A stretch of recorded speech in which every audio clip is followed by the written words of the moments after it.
Assalamualaikum adik-adik, selamat pagi. Apa kabar kalian? Semoga kita semua dalam keadaan sehat ya. Jika kita sehat, kita jadi semangat untuk belajar.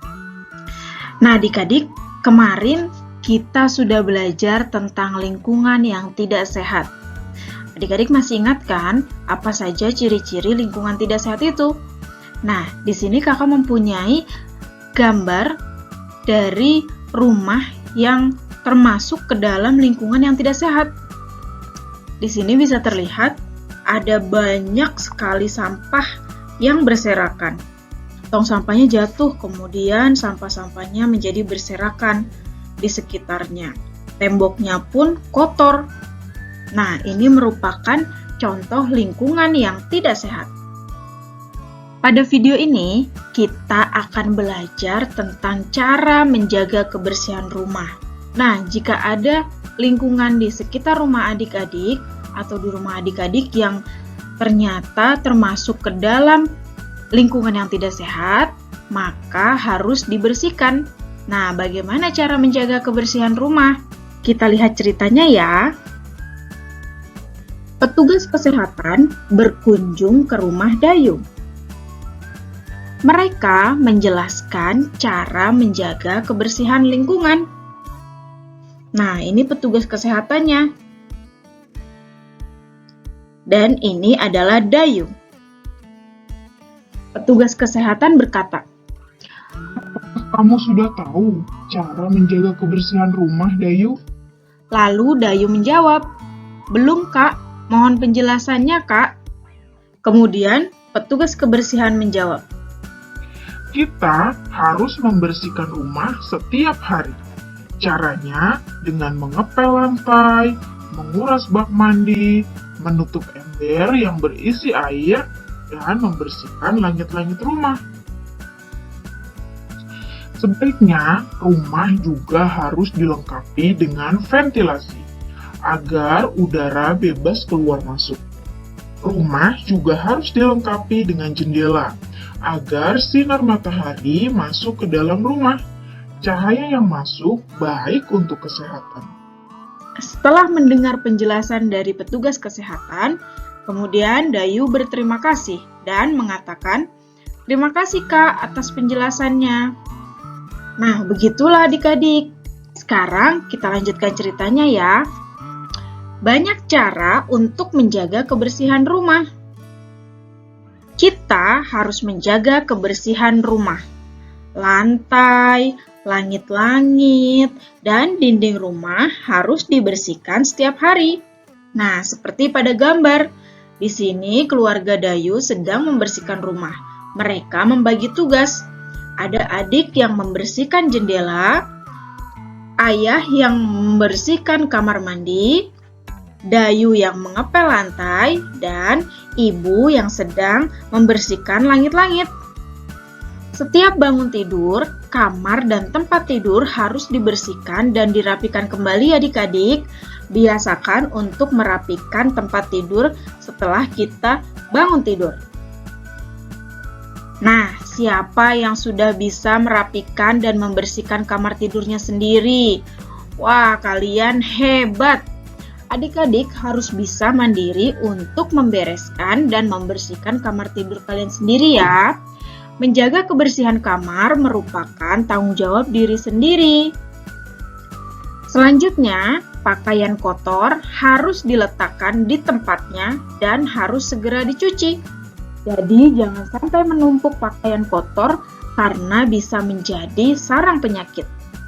Nah, adik-adik, kalian bisa memulai membantu kakak atau orang tua kalian untuk mencuci pakaian.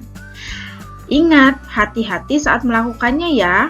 Karena ketika mencuci, biasanya lantai akan licin, terkena air, dan sabun. Yang harus dilakukan untuk menjaga kebersihan lingkungan juga kamar mandi harus dikuras secara teratur. Nah, seperti pada gambar, kamar mandinya dibersihkan. Kamar mandi ini sangat penting untuk kita bersihkan secara rutin ya adik-adik, karena kamar mandi ini merupakan tempat kita membersihkan diri. Kemudian, Jika di rumah kalian memiliki penampungan air seperti ember atau semacamnya, jangan biarkan air tergenang karena akan menjadi sarang nyamuk. Ember tempat air jangan dibiarkan terbuka. Jadi, kita harus menutup tempat penampungan air ya adik-adik, supaya tidak ada nyamuk yang membuat sarang dan berkembang biak di penampungan air. Jadi, kita bisa terhindar dari penyakit demam berdarah. Nah, rumah yang baik juga harus dilengkapi dengan ventilasi dan jendela. Apa sih ventilasi itu? Ventilasi yang seperti ini adik-adik. Nah, ventilasi jika kalian melihat di rumah kalian ada lubang angin-angin seperti ini adalah ventilasi. Nah, ventilasi ini berguna sebagai tempat keluar masuknya udara. Jendela juga berguna sebagai tempat masuknya sinar ultraviolet atau sinar matahari ke dalam rumah, sehingga rumah kita tidak pengap. Jadi, penting sekali ya untuk ada ventilasi dan jendela di dalam rumah, supaya ada udara yang berganti dan cahaya masuk ke dalam rumah ya adik-adik. Nah, cahaya yang masuk baik untuk kesehatan. Cahaya-cahaya ini bisa membunuh virus-virus dan kuman-kuman yang ada di dalam rumah. Cahaya matahari juga mengandung vitamin D yang baik untuk tubuh kita.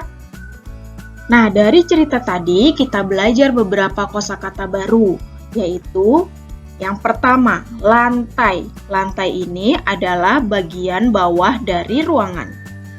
Yang kedua adalah langit-langit. Jika tadi lantai adalah bagian bawah dari ruangan, maka langit-langit ini adalah bagian atas dari ruangan. Yang ketiga adalah ventilasi. Ventilasi ini merupakan tempat keluar masuknya udara. Yang keempat adalah jendela, atau ada juga yang menyebutnya dengan tingkap. Nah, jendela atau tingkap ini adalah tempat keluar masuknya cahaya ultraviolet atau cahaya matahari. Nah, sekarang kita lanjutkan lagi ceritanya ya.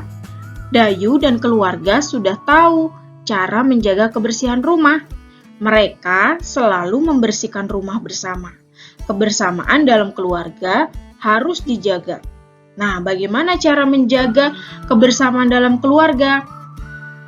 Ini ada beberapa kegiatan yang dilakukan oleh keluarga Dayu untuk menjaga kebersamaan dalam keluarga. Kegiatan apa saja ya? Yuk kita lihat. Yang pertama adalah keluarga Dayu meluangkan waktu untuk menonton televisi bersama keluarga. Kemudian, keluarga Dayu juga membiasakan untuk makan bersama keluarga. Selanjutnya, keluarga Dayu juga sering belajar bersama.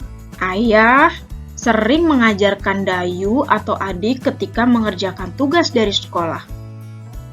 Kemudian, kegiatan lain yang dapat menciptakan kebersamaan dalam keluarga adalah hidup rukun dengan kakak atau adik. Nah, di sini kita lihat Dayu bermain bersama adik. Dayu bermain dan berlatih bersama adik.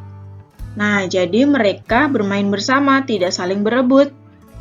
Nah, adik-adik, kegiatan bersama apa saja yang pernah kalian lakukan dengan keluargamu di rumah?